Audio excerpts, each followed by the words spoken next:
어떻게 보면은 나의 일기장의 역할이 될 수 있는 게 블로그이기도 해요. 근데 블로그는 네이버에서 노출이 잘 되죠. 그쵸? 그래서 내가 어떤 상품이나 서비스를 선전할 때는 블로그를 활용하시는 게 많이 도움이 될 수 있습니다. 예를 들어서 이렇게 생각을 해보죠. 누군가가 블루투스 마이크가 필요해요. 그래서 블루투스 마이크를 누군가 검색을 했다라고 가정을 할게요. 자, 이렇게 검색을 하면 처음에 뜨는 게 파워링크거든요. 자, 얘는 클릭당 얼마씩 드는 광고. 그쵸? 보통 블루투스 마이크는 그래도 대키워드이기 때문에 이렇게 해서 클릭당 들어간다면 꽤나 비싸게 키워드 단가가 들어가 있을 걸로 보여요. 그 다음에는 당연히 상품이니까 네이버 쇼핑이 뜹니다. 그죠? 그리고 밑에 보니까 내돈내산 리뷰 상품 또는 여기 밑에 보면은 뭐 다이소 블루투스 마이크, 뭐 노래방 어플 이렇게 들어있는 얘네들은 모두 다 블로그의 내용들이라고 보시면 돼요.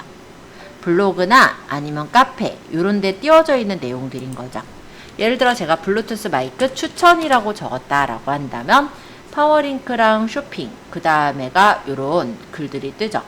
요런 것들이 다 간단하게 말하면 블로그에 있는 내용들이고 요거는 이제 지식인에 있는 내용, 여기 이제 동영상 요런 것들인데 여기 동영상도요. 유튜브에 있는 동영상도 뜨지만 네이버 블로그에 올린 동영상들도 이 위치에 뜰 수가 있어요. 그래서 네이버 블로그를 생각을 해본다면은 굉장히 여러 가지 부분에서 여러분들이 돈을 따로 들이지 않고도 홍보를 할 수 있는 도구가 되는 게 네이버 블로그라고 보시면 될 것 같아요. 자, 그래서 블로그를 사용해야 되는 이유, 뭐 개인마다 다르긴 하겠지만 검색을 통해 정보를 얻고 나의 정보를 나누는 소통 도구 중에 하나가 될 수도 있고요. 나의 일상을 기록하는 역할을 하는 도구로 쓸 수도 있어요. 또 만약에 나는 진짜 일기장처럼 쓰고 싶어서 다른 사람들이 검색해서 들어오지 못하게 하겠다. 그럼 비공개로 사용하시면 되는 겁니다. 주로 이제 기업에서 쓰는 이유는 기업의 어떤 소식이나 홍보, 광고 도구로 활용을 하고 있고요. 주제에 따라서는 전문적인 지식을 습득할 수 있는 역할을 하기도 하죠. 그리고 아까 얘기했듯이 블로그 안에는 글만 적는 게 아니라 사진이나 동영상을 올리죠. 그런 것들도 올려서 다양하게 글쓰기를 할 수 있고 블로그에 글이나 사진을 적은 것들은 예를 들어서 여기 보면은 이미지라는 부분에서 이렇게 블로그에 적혀져 있는 어떤 이미지들을 이렇게 살펴볼 수도 있거든요. 그러면 만약에 이미지를 보다가 여기 게 마음에 들면 이렇게 들어가서 블로그의 글을 보고 정말로 마음에 든다면 동영상도 보거나 하면서 실제 스토어로 가서 구매를 할 수 있게 그렇게 연결을 시킬 수도 있는 게 블로그라고 보시면 될 것 같아요. 그리고 모바일이 활성화되면서 네이버 블로그는 그러니까 네이버 그 모바일에서도 블로그를 많이 보게 되다 보니 다른 뭐 카톡이라든지 이런 걸로 블로그의 게시글을 공유하는 것도 가능하다라는 게 블로그를 쓰는 이유라고 보시면 되겠습니다. 그럼 넘겨서 블로그 구상하기 부분을 볼게요. 여러분들이 블로그를 어떻게 꾸밀 것인지는 블로그를 만들 때부터 일단 생각을 하셔야 되는 부분인데요. 만약에 내가 그냥 일상 취미들을 위주로 해서 올리겠다라고 한다면 일상 취미를 올리는 블로그가 되겠고 그 중에서도 내가 어떤 주제를 택해서 그 주제에 관련된 내용을 올리겠다 이런 것도 가능하겠죠. 그래서 블로그를 어떤 목적으로 운영하고자 하는가를 생각해서 목적을 정하시는 거예요. 예를 들어서 내가 어떤 부분의 인지도를 높이기 위한 목적이라면 그 부분에 관련된 카테고리에 대한 내용들을 주로 블로그에 담아주게 되면은 블로그의 지수가 많이 올라가게 되고 그 부분에서 검색을 했을 때 상위 노출을 할 수 있게 그렇게가 설정이 되겠죠. 근데 내가 만약에 여행도 올리고 일상도 올리고 맛집도 올리고 해서 다양한 것들을 내 블로그에 담고 싶다라고 한다면 내 블로그는 일명 잡블로그가 됩니다. 여러 가지 내용들을 담다 보니까 카테고리가 한쪽으로 치우쳐 있지가 않은 그런 블로그죠. 그렇기 때문에 블로그의 지수는 좀 낮지만 어쨌든 여러 가지 종류들을 담을 수 있는 그런 블로그가 되는 게 잡블로그라고 보시면 될 것 같아요. 당연히 검색에서 노출이 잘 되게 하는 데는 잡블로그보다는 한쪽 내가 원하는 카테고리가 만약 자동차라면 자동차라는 카테고리에 더 집중적으로 글이 쓰여져 있는 것들이 상위 노출에도 더 많이 도움이 되고요. 그리고 실제로 협찬이나 광고가 그런 쪽이 더 단가가 세게 들어오기는 해요. 그래서 내가 어떤 목적으로 다가가느냐에 따라서 블로그를 키우는 방법이 좀 달라질 거다라는 거 말씀드리고요. 자, 블로그의 운영 목표 세우기라는 부분에서는 블로그를 운영해서 최종적으로 달성하고자 하는 결과에 대해 생각을 하시는 거예요. 예를 들어 내가 체험단이 목적일 수가 있고 그렇지 않고 내 브랜딩의 목적일 수가 있는 거잖아요. 그 부분에 따라서 블로그에 포스팅을 써야 될 거니까 목표를 세워야 되겠죠. 그 다음 세 번째로는 블로그의 대상을 정하셔야 될 거예요. 내가 예를 들어 블로그를 만들면 내 주 고객층들이 그 블로그에 들어와서 볼 수 있도록 그렇게 해주었으면 좋겠다라고 한다면 그 내용에 이제 맞게 대상을 정한 대로 블로그를 꾸며서 올려주셔야 될 거고요. 블로그 주제, 소재 정하기에서는 블로그를 꾸준하게 이끌어갈 수 있는 주제인지를 생각하시는 겁니다. 그리고 블로그명, 제목을 짓는 거랑 카테고리 목차 구상하는 거 이런 것들을 좀 생각해 주셔야 돼요. 자, 그렇다면 이제부터 블로그를 한번 시작을 해볼 건데요. 네이버를 바로 한번 들어가 볼까요? 네이버 아이디 비밀번호 적어서 로그인을 해주시면 돼요.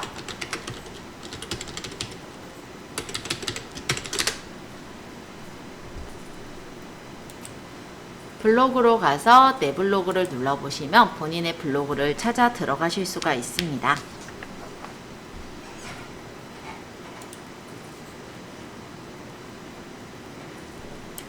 지금 제 거는 이제 좀 어느 정도 꾸며져 있는 블로그의 모양인데요. 여러분들은 처음 들어갔을 때 블로그의 모양이 뭐 기본적인 블로그 형태로 되어 있을 거예요. 그래서 디자인을 좀 바꿔보자면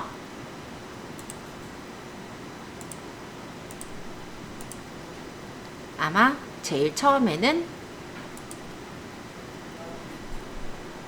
베이직 형태의 디자인으로 되어 있을 걸로 나가버렸네. 다시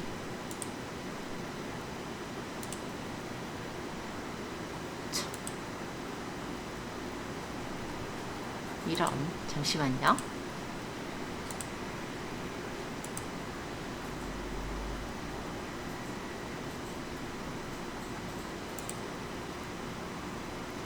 아마도 이런 디자인으로 여러분들도 되어 있는 분들이 있을 거예요. 제가 잠깐 이 디자인을 적용해서 보여놓을게요. 그리고 이런 것들은 위젯이라고 하는데 이 위젯은 미리 캔버스에서 제가 만들어서 연결을 해 놓은 거거든요. 그래서 만약에 내 쇼핑몰로 만약에 블로그에서 들어오게끔 하고 싶다면 쇼핑몰 위젯을 이렇게 이쁘게 만들어서 연결시켜 줄 수도 있고 아니면 카테고리로 연결을 해 놓을 수도 있어요. 그래서 내가 원하는 어떤 카테고리? 예, 뭐 그럴 수도 있을 거고, 예. 요런 것들이 있다면, 그거를 연결해서 넣을 때 활용하실 수 있는 게 위젯이라고는 합니다. 그래서 요거는 위젯을 제가 집어넣는 게 있어서 이렇게 뜬 거니까 참고해 주세요. 자, 일단 여러분들 그 블로그에 로그인 돼서 들어와 있는지만 좀 살펴보고요. 13페이지서부터 설명할게요. 자, 블로그 화면 구성 살펴보기 13페이지가 되겠고요. 같이 한번 볼게요. 제 위쪽에 저는 여기 엘리의 일상 리뷰라고 적혀 있는데요. 아마 블로그를 처음 들어오신 분은 누구누구 님의 블로그 이렇게 적혀 있을 거예요. 예, 요거는 나중에 바꿀 수 있거든요. 이름 바꾸는 데서 이따 바꿔볼게요. 자, 타이틀입니다. 타이틀은 간판이죠. 그쵸? 그래서 내 블로그의 정체성을 나타내는 곳이며 블로그의 성격을 한눈에 알 수 있는 이미지를 이용해서 꾸며주시는 게 좋아요. 그래서 이 간판을 어떻게 꾸밀 것인지 일단 한번 생각해서 꾸며보도록 하고요. 그 다음에 옆에 있는 이 부분은 사이드바라고 하는데 지금 저한테는 안 보일 거예요. 제가 잠깐 메뉴를 바꿔서 사이드바가 보이게끔만 살짝 설정해 볼게요. 보통 저는 1단형 레이아웃을 쓰기 때문에 사이드바가 없었을 거고요. 잠시 2단형 레이아웃으로 바꿔서 보여드리도록 하겠습니다.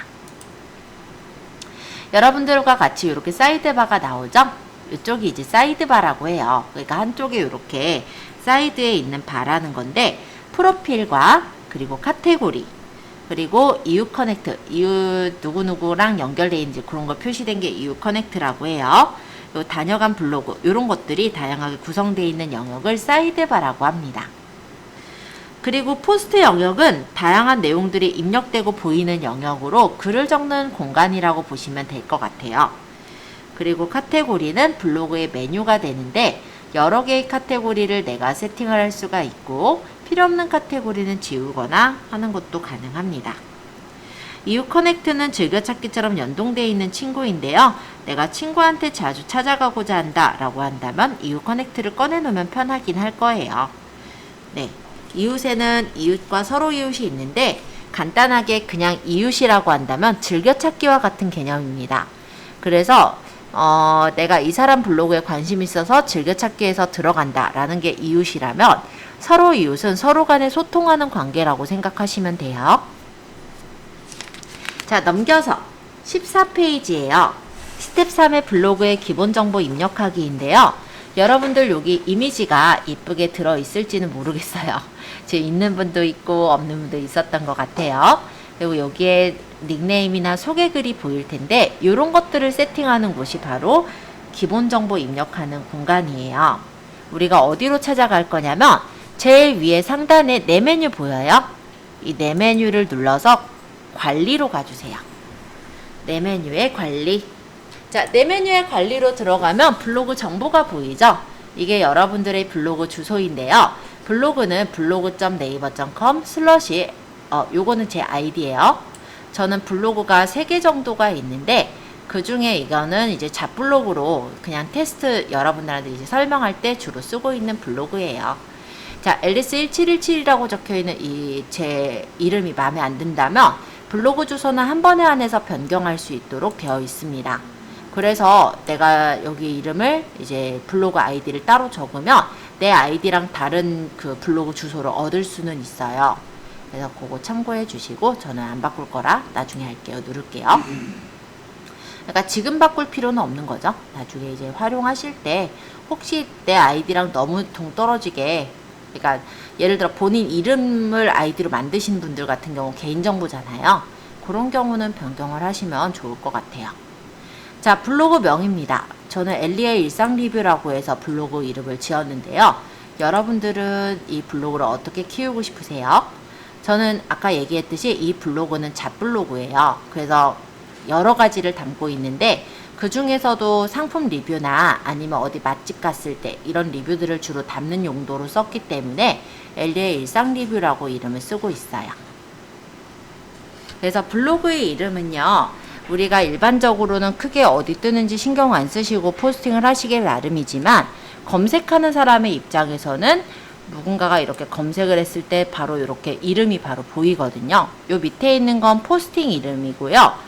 요게 이제 블로그 이름이에요. 그리고 이게 블로그를 쓴 날짜라고 보시면 돼요.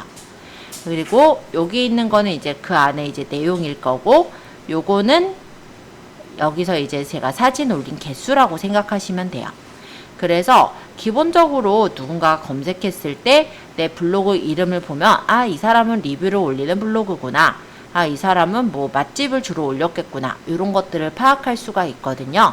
그래서 그런 것들이 좀 파악되게 이름을 지어주시면 좋을 것 같아요.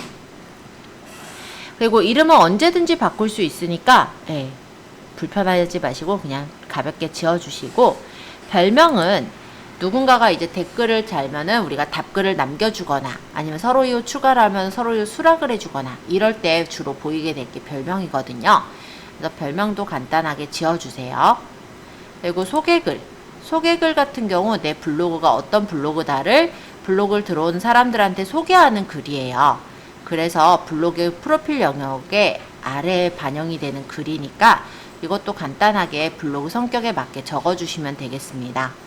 그래서 여기까지 일단 적어주시고, 내 블로그 주제에서는 여러분들이 생각하는 주제를 선택하시면 되는데요.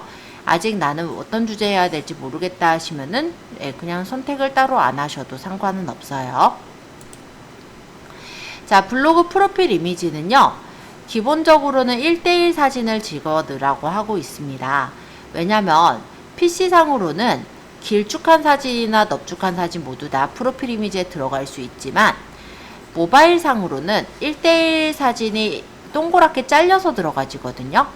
그렇기 때문에 블로그 프로필 이미지는 그냥 1대1 사진으로 제작해서 넣는 걸 추천드리고요.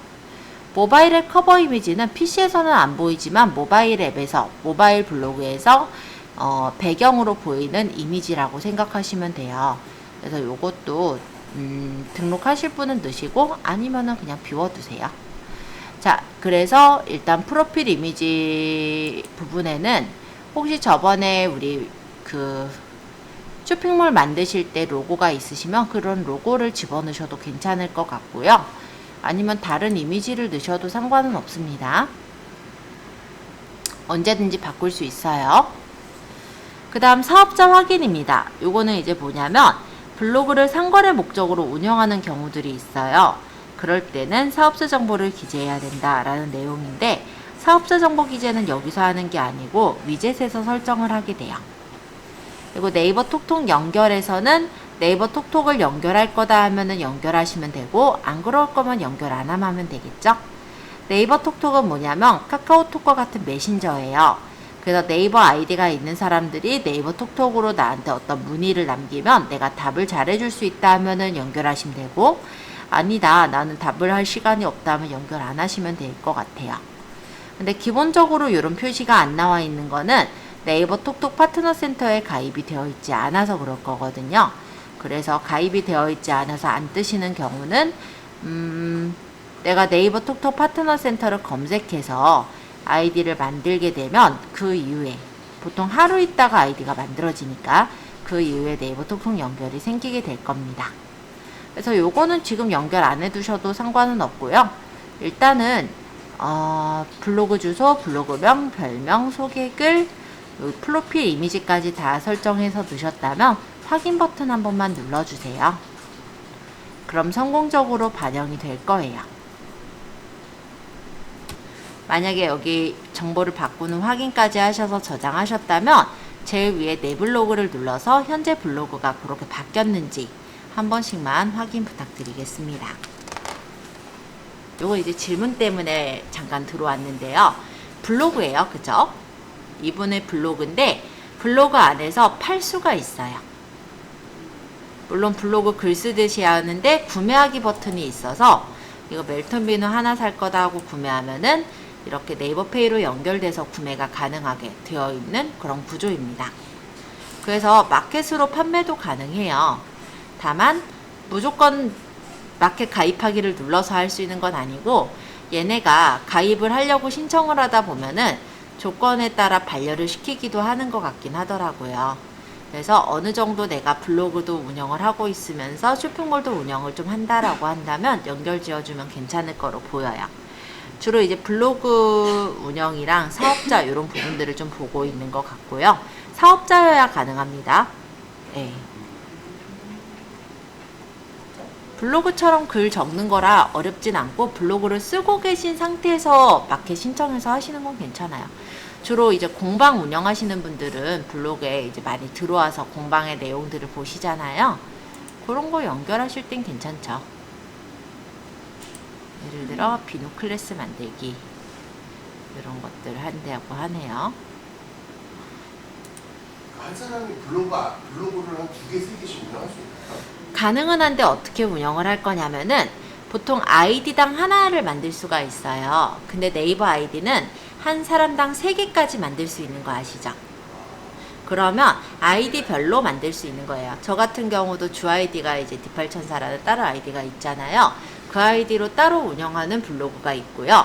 요 앨리스는 이제 두 번째 제 서브 아이디인데 서브 아이디로 운영하는 게 또 있고요. 또 다른 서브 아이디로 운영되는 게 또 하나가 있는 거예요. 네. 네. 제가 앨리스라고 해서 그 엘리라고 하죠. 네, 네, 네이버 아이디 4개까지 만들 수 있고, 다만 전화번호 인증 부분에서 3개가 조금 힘들 수는 있어요.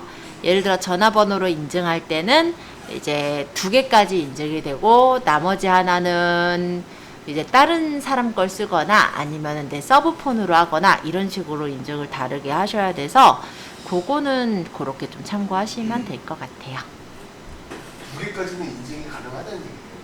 네, 인증 자체는 한 핸드폰으로 2개까지 가능해요. 번호로 인증이 되는 거다 보니 2번까지는 되고, 그리고 이제 다른 번호로 해가지고 만들면 뭐 3개까지는 가능하다. 그리고 뭐 그렇게 하기 싫으면 이제 지인분들의 것들을 또 쓰시기도 하죠. 보통 이제 가족분들 거 쓰는 거는 좀 많다 보니 그렇게 해서 보면은 뭐 보통 4인 가족이라 하면은 4, 30이잖아요. 12개의 블로그를 운영할 수도 있는 거예요. 그 블로그 다 운영할 시간이 된다면. 실제 그렇게 하시는 분들도 있어요. 왜냐면 네이버 블로그는 이렇게 되고요. 티스토리 블로그가 또 따로 있죠. 티스토리는 뭐냐면 옛날에 이제 티스토리 블로그라고 해서 따로 있었는데 지금은 다음에 합해졌어요. 그러니까 카카오에 합해진 블로그인데 한 아이디당 5개까지 블로그를 만들 수가 있거든요. 그렇게 치면은 네이버 일단 3개, 카카오 일단 5개 하면 내 아이디로만 일단 8개를 쓸 수 있고, 또 추가로 한다면 이제 워드프레스 같은 걸 이용해서 본인의 그 딴 블로그를 또 만들 수가 있기도 해요. 그래서 뭐 블로그 개수는 일단 많이 만들 수가 있다. 네이버만 일단 치자면 3개까지 만들 수 있다. 이렇게 보시면 될 것 같습니다. 자, 또 질문 있으시면 질문 주시고요. 딱히 질문 없다면 나머지 부분들 조금만 설명해 볼게요. 자, 아까 네이버의 관리에서 첫 번째 블로그 정보 부분을 살펴보았고요. 프로필 정보서부터 쭉 한번 훑어본 후에 꾸미기로 넘어갈게요. 자, 프로필 정보는 제 프로필 정보를 공개할 거냐 말 거냐예요. 기본값이 비공개라 그대로 두고요. 기본 서체 설정으로 가보겠습니다. 블로그의 서체를 내가 처음 서체를 내 원하는 대로 설정을 해 놓을 수가 있어요. 예를 들어 블로그의 기본 크기가 아마 15포인트 정도가 될 텐데요. 굉장히 작아요, 생각보다. 그럼 나는 이거보다 한 19포인트 정도로 적고 싶다라든지, 아니면 서체도 내가 나는 이런 히피체가 뭐 마음에 든다, 또는 다시 시작해체가 마음에 든다 하면 요걸로 세팅을 해놓고 확인을 하면 블로그에 글 적을 때 이 서체랑 이 크기로 세팅된 대로 나오는 거예요. 그러니까 매번 내가 바꿀 필요가 없어서 기본 서체를 미리 설정해 놓는 걸 추천은 드리고요. 정렬 방식 또한 설정하고 행간 또한 설정할 수가 있어서 나중에는 이런 거 좀 맞춰두시면 좋을 것 같아요. 일단 크기나 서체 정도만 좀 설정해 볼까요? 서체 뭐가 마음에 들어요? 마음에 드는 서체 골라보세요. 자, 일단 팁을 드리자면 우리 딸 손글씨체는 이쁘고 감성적이긴 해요. 근데 잘 안 보이죠? 즉 가독성에선 좀 떨어지는 부분이 있고요. 그래서 정보 전달의 경우는 약간 반듯반듯한 채들 있죠. 고딕체나 명조체 이런 것들을 주로 쓰고, 보통 이제 감성적인 일상의 글들을 좀 주로 쓴다. 이런 경우는 다시 시작해나 히피 또는 손글씨 이런 걸 쓰시면 예쁘게 보일 거예요. 그래서 그런 거는 이제 서체에 따른 분위기니까 참고해 주시고, 크기는 제가 볼 때는 한 19 정도가 적당할 것 같기는 해요. 물론 개인마다 그거는 좀 다르긴 하겠지만 저는 좀 더 크게 보이게 한 19 정도로 두고 있고요. 16이나 19 정도를 추천을 드릴게요. 행간은 줄 간격이에요. 기본 값은 180으로 설정되어 있지만 나는 줄과 줄 사이 간격을 좀 더 넓게 띄우겠다 하시면 넓게 띄워진 간격을 설정할 수도 있는 거예요. 자, 일단 여기까지만 얘기하고요. 사생활 보호로 넘어가겠습니다. 마음에 들게 설정하셨다면 확인 한번 누르시고 사생활 보호 볼게요. 개인 설정대로 알아서 마음에 드시는 대로 설정하면 돼서 뭐 꼭 뭘로 줘라 이렇게 얘기는 하진 않을 거예요. 본인 마음에 드는 대로 주세요. 자, 사생활 보호의 블로그 초기화입니다. 만약에 여러분들이 블로그를 잘못 운영을 했었다. 예를 들어서 어느 날 들어가 보니까 내 블로그가 막혀 있어요. 예, 진짜 있어요. 그런 분들. 아이디를 도용당해서 막 대출 막 이런 게 올라가고 이러다 보니까 막혀지는 경우들이 간혹 있습니다. 그래서 그런 경우 어떻게 블로그를 싹 지워야죠. 그쵸? 그게 초기화예요. 그래서 블로그를 사용하기 이전 상태로 싹 지워버리는 걸 블로그 초기화라고 합니다. 거기는 하루 정도 걸려요. 그래서 하루 정도 초기화 신청해놓고 기다리면 싹 초기화된 내 블로그를 맞이할 수가 있어요. 그 대신 초기화로 삭제된 블로그 데이터는 당연히 복구가 불가능하기 때문에 복구하기 전에, 그러니까 블로그를 초기화하기 전에 그거는 아마 생각해 보셔야 되는 사항일 거고요. 또 이런 경우가 있어요. 내가 블로그를 막 광고 용도로 쓰기 위해서 또는 내가 블로그를 하다 보면은 또 유혹을 겪어요. 어떤 유혹이냐면 저희가 포스팅 내용을 드릴 테니까 그대로만 올려주시면 뭐 하나 올릴 때 얼마씩 드릴게요. 이런 식으로 다가가는 경우도 있고요. 블로그 아이디를 빌릴 수 있을까요? 그냥 빌리면은 뭐 60만 원 드릴게요. 또는 이런 경우들이 있거든요. 거기 혹해서 빌려주거나 내가 포스팅 글을 그대로 올려서 쓰거나 할 땐 저품질을 당하기가 쉽습니다. 저품질이란 무엇이냐면 품질이 나쁜 블로그로 찍히는 거예요. 그럼 어떻게 될까요? 검색에서 노출이 안 되게 되겠죠? 그러면은 그거를 다시 살리기가 사실은 힘들어요. 노력하면 살려지긴 해요. 어떻게 노력을 해야 되냐면 일단 검색 노출이 안 되잖아요. 그러니까 카페 같은 데 들어가가지고 카페에다가 내 블로그 글을 링크를 해서 관련된 내용들이 있으면 이 사람들이 찾아서 들어올 수 있도록, 그래서 거기서 이제 뭐 댓글을 적거나 뭐 이런 식으로 활성화를 하기 위한 노력을 어마어마하게 하셔야 돼요. 그래야 조금씩 살아나요. 버리는 게 낫겠죠, 그럴 때는. 그래서 그럴 때 초기화. 네, 이 정도 설명드리고 방문 집계보. 네, 따로 할 거 없어요. 이거 기본적으로가 방문 집계 되도록 합니다거든요. 근데 이것 때문에 걱정하실까봐 얘기를 드리자면, 예를 들어 제가 방문했다가 딱 찍히는 게 아니라 30대 여자가 방문했다 이런 식으로 나와요. 그래서 굳이 이거에 대해 걱정하실 건 없다는 거. 근데 그마저도 싫으면 이걸 풀어버리면 돼요. 콘텐츠 공유 설정입니다. CCL 설정이 기본적으로는 사용 안함이 돼 있어요. CCL이라는 게 무엇이냐? 저작권에 관한 부분이거든요. 여러분들이 블로그에 적은 글은 저작권으로 보호가 되는 글입니다. 그쵸? 저작권이라는 건 내가 창작한 거다라는 거예요. 창작자에 대한 권리를 보호하는 그게 저작권인데, 또 많이 알려져야 되는 글들은 사람들이 가져다 쓸 수 있게 해줘야 되겠죠? 그럴 때 CCL을 사용하는 거예요. 그러면 원 저작자를 표시하면서 영리 목적으로 사용하게 할 것인지, 뭐 2차 저작을 가능하게 할 것인지, 이런 것들을 CCL을 설정할 수 있도록 나와 있는 거다라고 보시면 되겠고요. 자동 출처 사용 설정이라는 건 사용하게 되면 내 본문글을 누가 복사해서 붙여넣을게 11자 정도가 된다면 내 글의 출처 정보가 자동으로 남게 되는 게 자동 출처 사용 설정이라고 합니다. 그리고 마우스 오른쪽 버튼 금지 설정의 경우는 마우스 오른쪽 버튼으로 글 복사를 못하게 막는 기능이에요. 기본값은 설정이 되어 있어요. 그래서 예를 들어서 네이버에서 아까 블루투스 그거 했으니까 그냥 이거 할게요. 마우스가 아니라 마이크, 그죠? 참 아까 이름을 뭘로 줬었는지도 좀 애매해서. 자, 뷰에 들어와서 제가 아무 글이나 한번 들어가 볼 거거든요. 자, 기본적으로는 블로그 글은 블럭 지정이 되질 않아요. 그런데 아마 제가 수업 중에 한번 얘기는 드렸을 거예요. F12번 눌러서 여기서 디벨롭트를 열고 여기서 톱니바퀴를 눌러서 맨 밑으로 내려가서 자바스크립트 사용 안함을 체크하면은 드래그해서 가져갈 수 있어요 했던 거 기억하시죠? 네, 이렇게 누군가는 퍼갈 수는 다 있어요. 그런데 일단 모르는 사람은 못 퍼갈 수 있도록 하는 기능이 바로 요거겠다. 그쵸? 마우스 오른쪽 금지 설정이 기본적으로는 사용이 되어 있다 라고 보시면 되겠습니다. 자, 차단 설정. 이거는 블로그 아이디 기준에서 차단을 하거나 아니면 스팸 글 기준에서 차단을 할 수가 있어요. 그래서 그렇게 차단을 해서 놓은 글의 목록들을 여기서 확인할 수가 있네요. 자, 보니까 이렇게 스팸 차단이 걸린 글이 있는데 이 글에 누군가가 이제 댓글을 남겨놓은 거예요. 그 댓글이 지금 차단이 돼서 들어간 거죠. 뭐 안녕하세요, 저희는 뷰티랑 건강 다이어트로 뭐 어쩌고 해서 이렇게 선전을 하는 글을 스팸 필터로 차단을 했었네요. 그죠? 자, 안북을 권한. 네, 기본적으로 비밀글과 내가 맺은 이웃만 안북글을 쓸 수 있도록 그렇게 해둔 상태고요. 이웃관리에 내가 추가한 이웃은 이렇게 확인을 할 수가 있어요.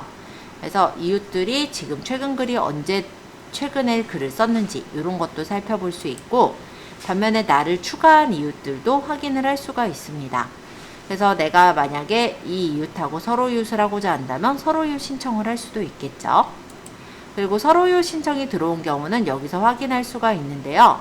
네, 지금 저한테 뭐 이런 것들을 체험 이벤트를 하라고 이렇게 남긴 분하고 뭐 여러 가지 있네요. 그래서 만약 이분이 만약 괜찮다 하면 제가 수락을 해서 서로 이웃을 한다든지 이렇게 관계가 연결되는 거다라고 보시면 될 것 같아요. 자, 기본 설정은 그냥 가볍게 읽었고요. 꾸미기 설정으로 가서 마저 보도록 하겠습니다. 자, 우리가 볼 부분이 바로 이 꾸미기 설정이고요. 19페이지에 나와 있는 부분이 바로 이 부분의 스킨 선택이에요. 자, 스킨이라는 건 무엇이냐? 껍데기, 배경이다 라고 생각하시면 됩니다.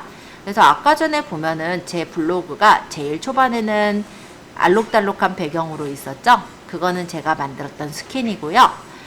여기에는 이렇게 네이버가 제공해주는 여러 가지 스킨들이 있는 거예요. 그래서 마음에 드는 스킨이 있다면 요거를 그냥 선택해서 설정할 수 있도록 되어 있습니다. 그리고 아까 말씀드린 것과 같이 스킨은 내가 직접 만들어서 넣을 수도 있어요. 예제에서는 요 스킨을 뭘 골랐냐면 뭐 가을 속으로라는 스킨을 고르긴 했는데 굳이 그렇게 고를 필요는 없을 것 같아요. 그냥 여러분들이 마음에 드는 스킨을 고르시거나 아니면 그대로 두셔도 상관은 없을 것 같습니다. 자, 일단 디자인 설정의 레이아웃 위젯 설정으로 넘어가 볼까요? 여기는 레이아웃이라는 건 일종의 배치예요. 그래서 레이아웃을 어떻게 설정을 할 것인가 또는 위젯을 넣을 것인가 어떤 위젯들을 어디다 배치할 것인가를 설정하는 부분이 레이아웃 위젯 설정이라고 합니다. 자, 레이아웃은 블로그는 1단형, 2단형, 상단형 레이아웃이 있는데요. 보통 일반적으로 많이 쓰는 형태는 1단형 레이아웃을 많이 쓰고 있어요. 예를 들어서 제가 아까 뭐 블루투스 마이크라고 이렇게 적은 부분으로 들어와서도 보면요. 이런 블로그가 바로 1단형 레이아웃으로 적혀 있는 블로그예요. 자, 1단형 레이아웃은 이렇게 포스팅 영역이 넓게 전체적으로 보이기 때문에 마케팅을 할 때 제일 많이 쓰는 그런 레이아웃 형태이기도 합니다. 일단 장점은 굉장히 넓게 보인다라는 거죠. 그쵸? 얘네는 뭘로 썼나 볼까요? 여기도 1단형 레이아웃이에요. 그리고 이 위쪽에는 스킨으로 만들어서 뒀네요. 우리도 이 정도 만들 수 있어요. 그러면 이분은 뭘로 만들었나 볼까요? 이분도 1단형 레이아웃을 쓰고 있어요. 1단형이 보통 이렇게 많이 활용이 되고 있고요. 이분도 약간 홈페이지형으로 이렇게 꾸며 놓았죠? 이런 거를 홈페이지형 블로그라고 해요. 클릭하면은 뭐 일상이 보이게 하고 여기 클릭하면은 이렇게 IT에 대한 내용이 보이게 하는 이런 형태가 바로 홈페이지형 블로그고 보통 홈페이지형 블로그는 1단형 레이아웃을 쓰고 있습니다. 지하월드 여기는 뭘 쓰고 있나? 얘도 1단형 쓰고 있네요. 네. 여기도 1단형. 자, 2단형이나 3단형을 쓰는 데들이 참 없죠. 자, 여기가 3단형이에요. 1단형을 보다가 3단형을 보고 있거든요. 1단형은 전체적으로가 이렇게 다 펼쳐져서 보이지만 3단형은 양쪽에 이렇게 사이드바가 있다 보니 글을 적는 공간이 굉장히 작습니다. 그리고 양 옆에 뭐가 잔뜩 있다 보니까 좀 복잡한 느낌도 들죠. 그렇기 때문에 보통은 3단형보다는 1단형을 많이 쓰고 있고요. 그 외에 이제 2단형 레이아웃은 원래부터 옛날부터 많이 쓰던 형식이기 때문에 2단형까지는 좀 쓰는 것 같기는 해요. 3단형은 찾기가 진짜 힘든데 지금 찾았네요. 여기도 1단형 쓰고 있죠?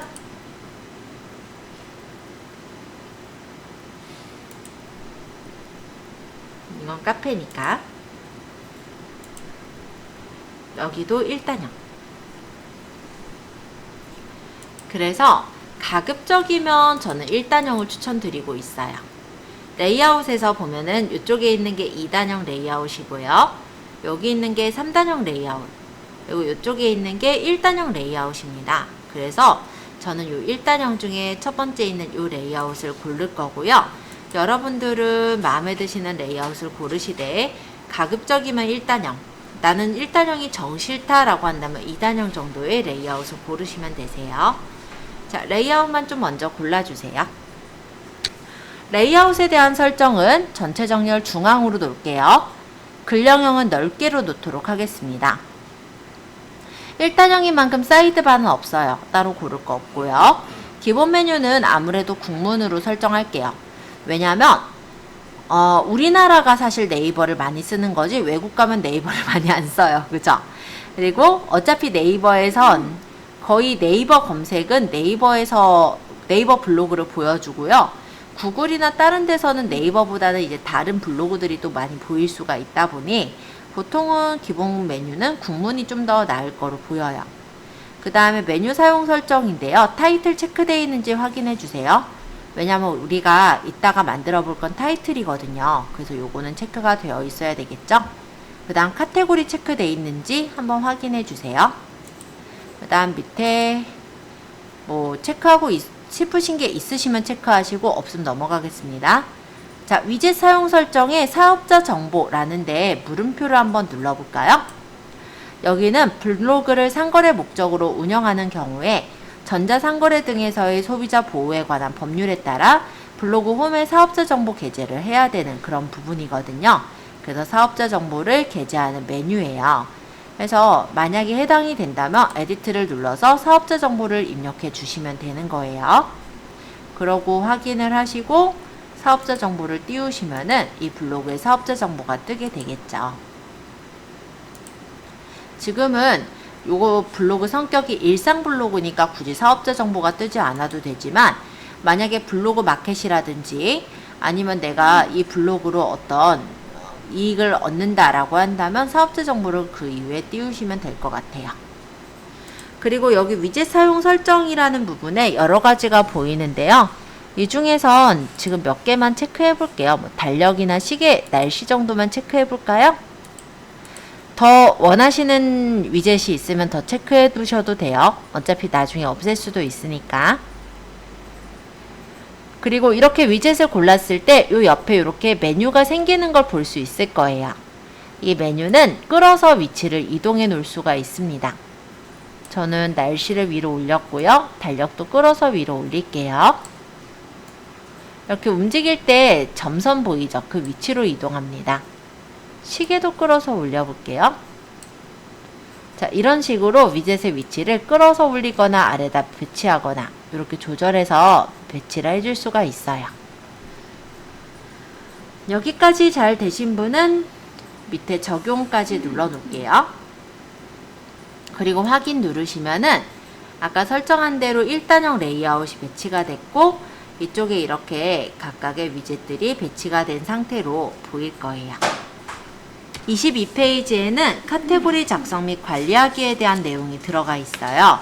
그래서 우리가 카테고리라는 걸 한번 만들어 보고 그러고 나서 카테고리 중에 주요 카테고리를 상단에 꺼내보는 것까지도 한번 연습해 볼게요. 자, 일단 본인 블로그로 이렇게 들어왔을 때 카테고리 옆에 보면 전체 보기에 에디트 있어요. 요 녹색이란다. 요 지금 회색의 에디트 버튼을 눌러주시면 카테고리를 설정할 수 있는 페이지로 넘어옵니다. 만약에 카테고리의 위치를 못 찾으신 분은요, 이렇게 들어가셔도 돼요. 내 메뉴에 관리에서 메뉴글 동영상 관리에 블로그 들어가셔도 똑같이 카테고리를 설정할 수가 있으세요. 근데 이렇게 들어가는 것보다는 카테고리 바로 옆에 전체 보기 에디트 이렇게 누르는 게 훨씬 빠르겠죠? 자, 요 창을 들어와 주세요. 자, 일단 블로그에는 카테고리라고 하는 것이 있는데 간단히 말하면 구분해서 놓을 수 있는 폴더와 같은 게 카테고리라고 보시면 돼요. 자, 일단 카테고리 관리 설정에 카테고리 추가 보이시죠? 자, 요 카테고리 추가를 눌러보시면 이렇게 맨 뒤에 게시판이라고 생길 거예요. 자, 이 상태로 카테고리 이름을 설정해 보도록 하겠습니다. 저는 지금 여기 일상이나 건강 예제들이 좀 있어서 요거 좀 제거 좀 할게요. 너무 많아지면 헷갈리니까. 카테고리 제거할 땐 선택하시고 위에 삭제 누르시면 카테고리 삭제할 수 있는데, 카테고리 안에 있는 글도 마찬가지로 삭제가 되기 때문에 만약에 글이 내가 필요한 글이 있는지는 반드시 좀 확인해 보시고 삭제하시는 걸 추천합니다.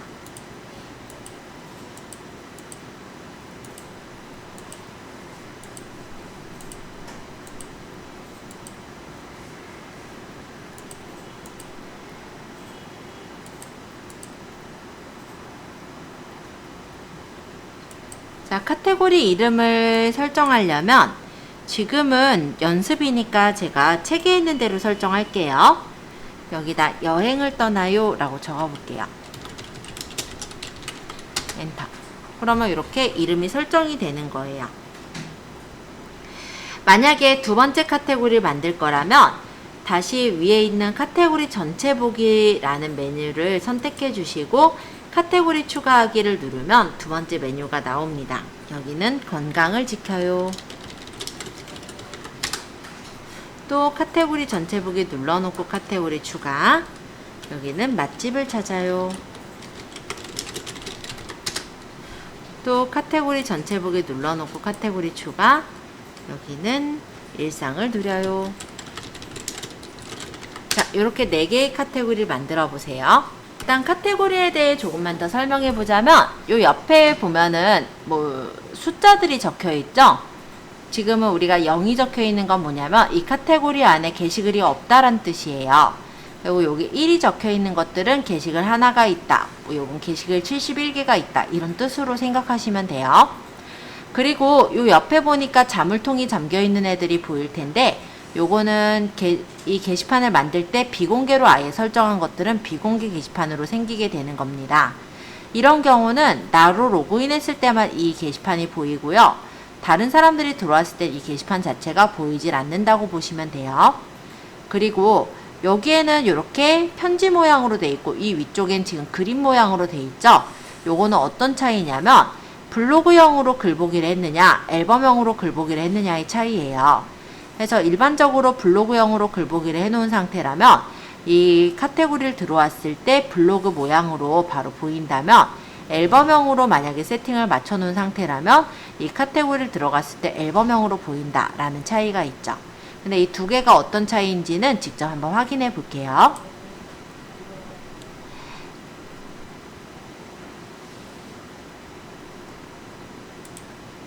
자, 일단 제가 반영하고 제 블로그로 들어갔는데요.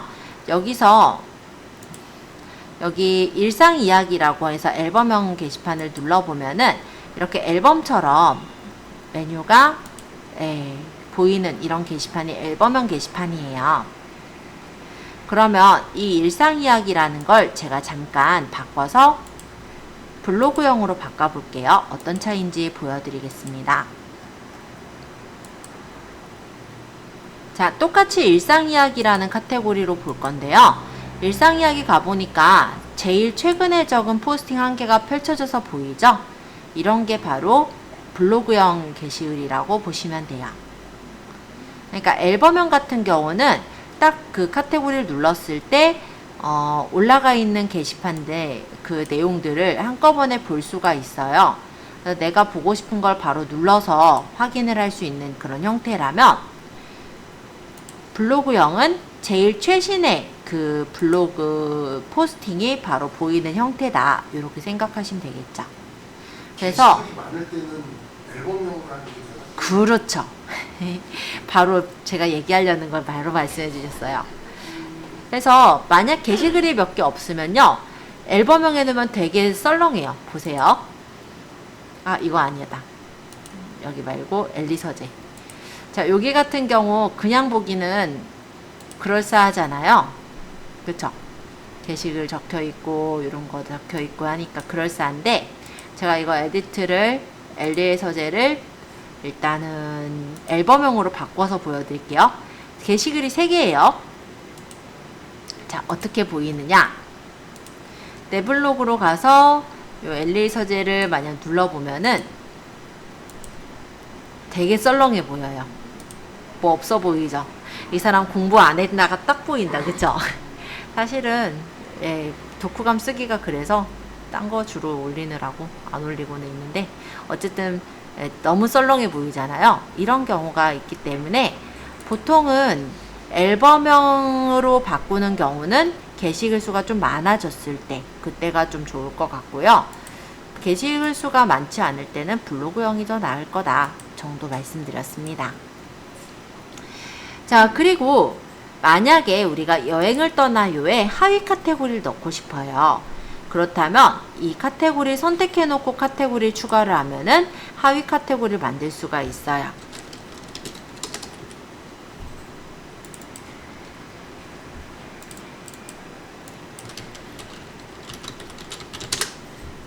요 여행을 떠나요를 선택해 놓고 카테고리 추가해서 해외여행 이런 식으로 넣으면은 국내 여행, 해외여행이라는 카테고리가 따로 생기기도 하니까 그것도 한번 참고해 보시면 좋을 것 같습니다. 자, 어찌됐건 간에 그래서 이렇게 카테고리에 대해서 좀 설명을 드렸고요.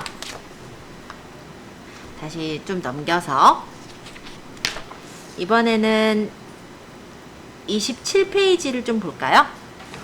카테고리는 내 블로그 가보시면은 여러분들이 만든 카테고리 바로 확인이 가능하실 거예요. 참고해 주시고 이번엔 27페이지 상단 메뉴 설정하기로 넘어가 보도록 하겠습니다. 자, 카테고리는 몇 개든 만들 수가 있거든요. 근데 그 중에서 내가 주력으로 밀 카테고리는 상단 메뉴로 꺼내 놓을 수가 있어요. 자, 일단 우리가 만든 1단형 레이아웃 같은 경우 카테고리가 이렇게 위쪽에 배치되거나 아니면 아래쪽에 배치를 할 수가 있는데요. 위쪽에 배치를 한다 그래도 너무 길어지면 이제 아래로 내려갔을 때 이 카테고리가 안 보이다 보니까 내가 선택을 하기가 좀 힘든 경우가 있거든요. 그래서 카테고리 중에서 주요로 많이 쓰는 카테고리는 상단에다 뽑아서 놓을 수가 있습니다. 그게 바로 상단 메뉴 설정하기예요. 그래서 카테고리 중에 내가 상단 메뉴에 설정할 카테고리들이 있는 경우 내 메뉴에 관리, 메뉴글 동영상 관리에 상단 메뉴 설정으로 들어오시면 돼요. 메뉴에는 프롤로그랑 블로그가 있는데 블로그가 일반적으로 우리가 알고 있는 거고요. 프롤로그는 뭐냐면 딱 들어왔을 때 블로그는 이렇게 포스팅 글이 보이지만 프롤로그는 이런 식으로 포스팅 올려놓은 목록들이 보여요. 그래서 내가 눌러서 그걸 바로 볼 수 있는 그런 형태가 프롤로그라고 보시면 되고, 블로그는 기본적으로 이렇게 포스팅 글이 보이는 형태가 블로그라고 보시면 됩니다. 그래서 나중에는 이렇게 프롤로그가 대표로 뜨게 그렇게 맞춰둘 수도 있는 부분이 바로 상단 메뉴 설정의 프롤로그 대표 메뉴예요. 이 프롤로그를 관리하는 건 여기 프롤로그 관리를 통해서 이 앞에 이 목록은 어떤 카테고리가 몇 줄 정도 나오게 할 것인지 이런 것들도 세팅해서 맞출 수가 있으시니까 참고해 주세요. 자, 어쨌든 상단 메뉴 설정에서 이 밑에 블로그 카테고리 부분인데요. 블로그 카테고리는 합쳐서 최대 4개까지 꺼내 놓을 수가 있습니다. 그래서 좀 전에 만든 여행을 떠나요를 선택, 건강을 지켜요를 선택, 맛집을 찾아요를 선택, 일상을 누려요를 선택, 이렇게 하면 4개를 꺼내 볼게요. 혹시 3개 만드신 분은 3개만 꺼내셔도 돼요. 최대 4개까지 올릴 수가 있거든요. 그리고 확인을 눌러서 확인 눌러보시면 내 블로그 갔을 때 이렇게 상단에 여행을 떠나요 카테고리 또는 건강을 지켜요 카테고리 이런 식으로 각각의 카테고리가 앞쪽에 이렇게 나오는 걸 확인할 수가 있어요. 자, 카테고리 상단으로 꺼내시는 거 해보시고 잘 안되신 분 체크해 볼게요. 그러고 블로그 꾸미기 들어가도록 하겠습니다. 자, 그리고 블로그를 혹시 조금 써보신 분은 아시겠지만 블로그씨가 자꾸 질문을 합니다. 그럼 그 질문에 대해 답변을 하다 보면은 이게 과연 내가 뭐 하는 건가 이런 현타가 올 때가 있거든요. 자, 그거 좀 없앨게요. 자, 내 메뉴에 관리 가볼까요? 여기 메뉴글 동영상 관리 부분에 글 배달에 블로그 씨 질문 있어요. 요거 들어가셔서 질문 배달 중지시켜 주세요. 그러고 확인할게요. 진짜 블로그 씨가 끈질기게 질문을 하셨을 거예요. 그 전에. 그러면 뭔가 대답을 성실히 달아주시다가 이거 대답을 구해다 놓은 거야 이런 생각이 아마 드셨을 거거든요. 예, 달 필요 없죠? 중지시켜 주세요. 이러면 편해요. 자, 그 다음에 넘겨서 보시면 챕터 4의 블로그 꾸미기입니다. 우리 포토스케이프도 다뤄보셨죠? 그리고 미리 캔버스도 다뤄보셨죠? 전혀 사실 문제될 거 없어요. 자, 그래서 저희는 요거를 이제 꾸며서 다는 거를 할 건데요. 아마 오늘 안에 이쁘게 꾸밀 수 있으면은 예쁘게 꾸며서 놓으면 될 것 같고, 내가 좀 더 색다르게 이쁘게 더 만들어 오겠다 하면은 그거는 이제 숙제일 것 같아요. 자, 일단은 블로그 타이틀을 일반적으로 한번 꾸며보도록 할 건데, 내 블로그로 잠깐만 갈게요. 너무 여러 개를 열어놔서 잠깐 창을 좀 닫고.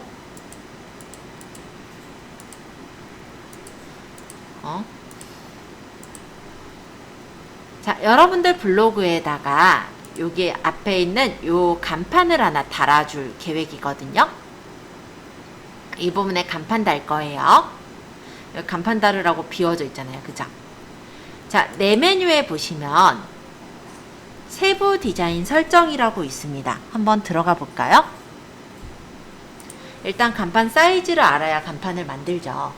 그래서 사이즈 보러 왔는데, 스킨은 일단 좀 더 우리가 맞춰야 돼서 저희는 스킨 말고 일단은 간단하게 달 수 있는 타이틀로 할 거예요. 타이틀 한번 선택해 주세요. 그리고 이 밑에 보시면 직접 등록이라고 보이시죠? 여기를 클릭하셔서 가로 사이즈를 볼까요? 타이틀의 가로 사이즈는 가로는 966픽셀이고요. 세로는 50에서 600픽셀까지 가능합니다. 그래서 이 정도 사이즈로 간판을 하나 만들게요. 966에 600까지가 최대고, 좀 이쁘게 만들려면 한 300 정도도 충분할 것 같아서 저는 966에 300 정도로 제작을 하려고 해요. 근데 뭐 600으로 만들든 그건 이제 개인 맘이니까. 자, 일단은 사이즈 확인하셨죠? 그러면 위에 새 탭 하나 누를게요. 그리고 네이버로 가셔서 미리 캔버스를 쳐볼까요? 위에 플러스가 새 탭이에요. 디자인 플랫폼 미리 캔버스로 들어가 보도록 하겠습니다. 자, 미리 캔버스에 로그인을 할게요. 저는 구글로 가입했어서 구글로 들어가는데 여러분들 네이버로 많이 하셨을 거예요.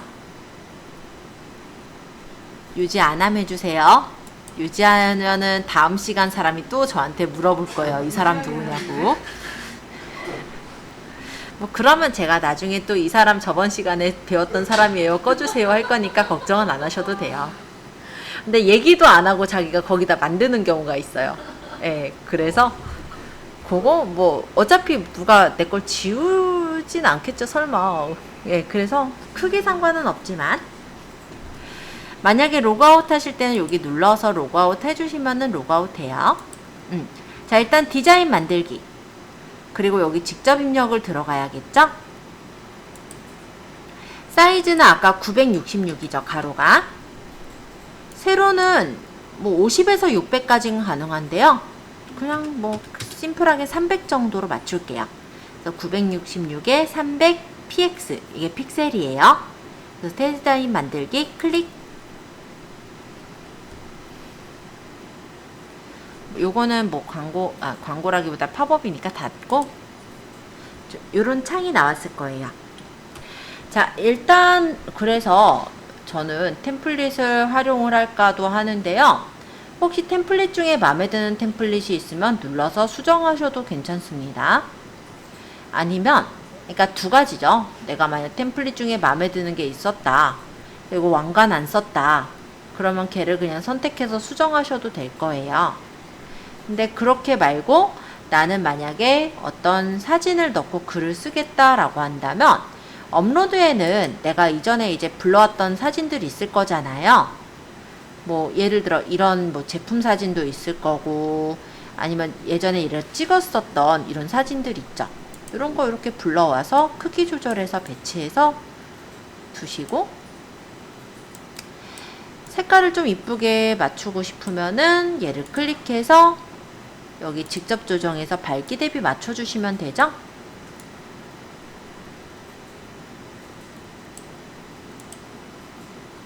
그리고 여기 가해가 선이 구분되는 게 제가 싫어서 저는 여기 그라데이션 마스크를 그냥 사각형으로 가장자리가 다 흐리게 이렇게 세팅하면 부드럽게 돼요.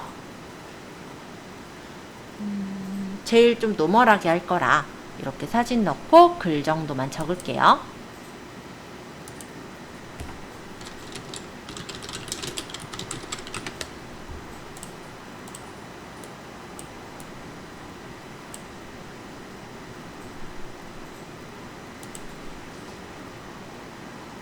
글씨체도 마음에 드는 글씨체 고르면 되고,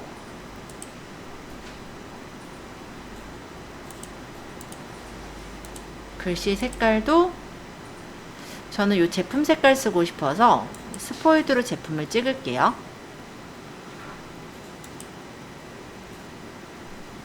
조금 더 진한 속색.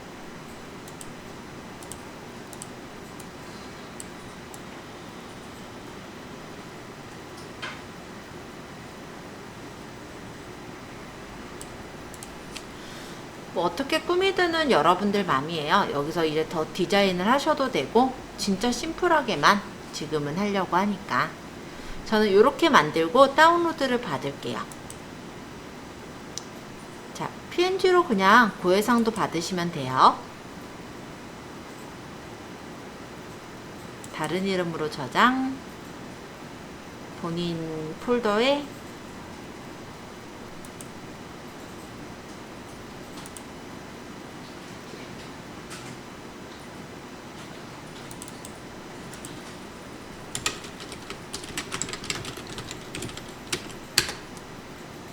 이름 주시면 되죠.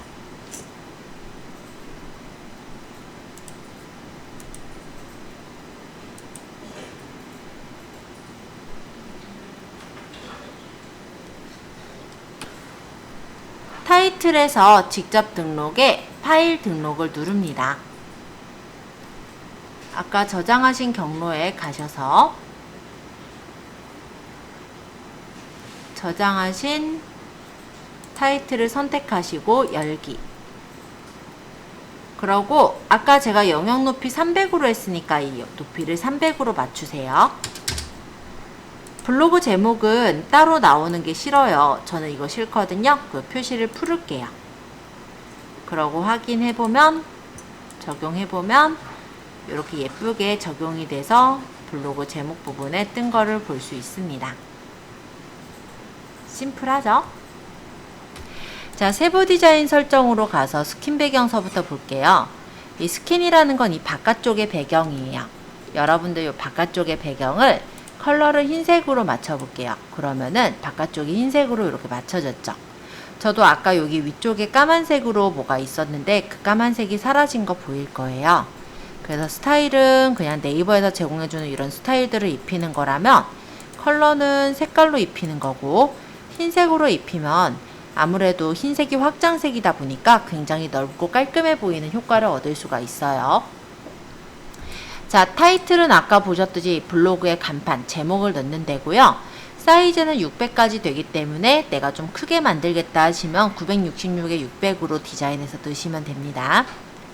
자, 네이버 메뉴라는 거는 이 위쪽에 있는 메뉴예요. 지금 제가 색깔을 원래는 분홍색으로 메뉴를 했었기 때문에 색깔을 흰색으로 했더니 지금은 흰색 배경으로 해놓으니까 안 보여요. 그러면 이런 식으로 내가 원하는 메뉴 형태를 골라서 바꿔주시면 돼요. 그리고 폰트의 색깔 또한 내가 원하는 색깔로 설정이 가능합니다. 바뀐 거 보이죠? 자, 블로그 메뉴라는 거는 이 아래쪽의 메뉴예요. 그래서 이런 식으로 블로그의 메뉴를 내가 원하는 스타일로 꾸며줄 수가 있습니다. 저는 그냥 투명한 걸로 고른 거고요. 아니면 아예 컬러에서 없는 걸로 해보면 지금처럼 이렇게 글자만 보이는 형태가 돼요. 기본색과 강조색을 설정할 수가 있어서 내가 선택되어 있는 색깔은 뭐 이런 색깔로 하겠다, 이런 식으로 세팅을 다르게 바꿀 수 있어요. 전체 박스는 가급적 주지 말라고 하고 있긴 한데 이렇게 가장자리에 테두리를 그어주는 역할을 해요. 그러면 뭔가 반듯하게 잡혀있는 느낌은 나지만 일단은 블로그 자체가 커 보이지 않고 좁은 느낌이 납니다. 그래서 전체 박스는 쓰지 않고 있어요. 자, 구성 박스는 카테고리 박스예요. 카테고리의 디자인을 내가 원하는 대로 세팅해 줄 수가 있어요. 그리고 폰트 색은 제목색과 내용 색깔의 폰트 색깔을 바꿀 수가 있도록 되어 있습니다. 그러니까 그룹 박스 같은 경우는 이렇게 그룹을 박스로 묶어주는 건데 별로 쓸 일은 없어서 이런 기능이다 정도로만 설명했어요. 자, 글 댓글 스타일. 요거는 글 제목과 댓글 그리고 스타일을 어떻게 할 거냐라는 거예요. 제목의 색깔을 내가 파란색으로 하겠다라고 한다면 이렇게 제목의 색깔을 설정해서 바꿀 수가 있게 돼 있고, 사람들이 댓글을 달 때 프로필로 달게 할 것인지 심플하게 아무것도 안 달리게 할 것인지 이런 것들을 댓글 스타일을 설정할 수가 있어요. 자, 프로필은 프로필의 모양인데요. 이렇게 테두리를 줘서 프로필을 구분할 수도 있지만 저는 테두리가 들어가는 게 싫어서 그냥 깔끔하게 그냥 흰색으로 쓰고 있습니다. RSS 로고는 블로그 맨 끝에 보면 이렇게 RSS PD가 있는데요. 이 피들리를 내가 어떤 색깔로 나타내게 할 것인가 이런 걸 설정하는 로고예요. 자, 그리고 여기 위젯이라는 거는 여기 위젯 버튼에 대한 디자인이에요. 그래서 아까 전에 집어넣은 게 제가 날씨랑 시계, 달력을 넣었잖아요. 날씨가 지금은 이렇게 나오지만 나는 이런 디자인이 좋다 하면은 이렇게 누르면 그 디자인으로 바뀌어서 나올 거예요.